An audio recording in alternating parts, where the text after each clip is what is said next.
Here's something that hasn't been connected in the news, but that y'all should consider and keep in mind. Yesterday, which was Thursday, April 3rd, the stock market declined so much that it lost $2.4 trillion in value in a single day.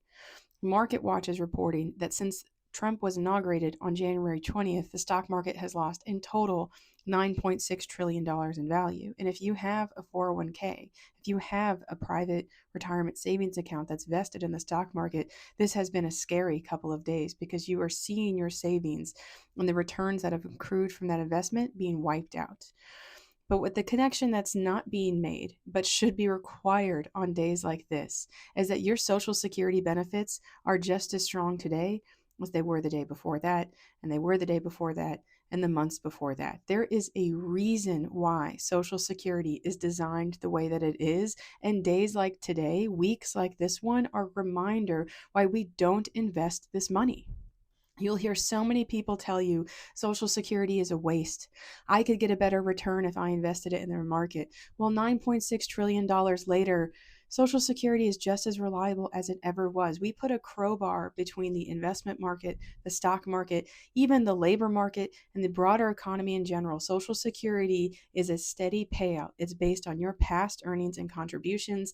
It's a lifetime inflation adjusted benefit, and it is an insurance payment, a guarantee that no matter what happened in the stock market yesterday, you have a minimum level of economic security in your lifetime.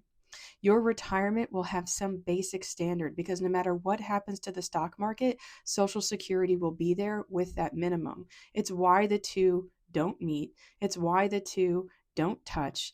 And for everyone who will tell you, oh, if you had 6.2% of your earnings in the stock market, we'd all be millionaires by now. You need to remind them just how much millionaires lost and a $9.6 trillion wealth erasure and how Social Security beneficiaries are fine.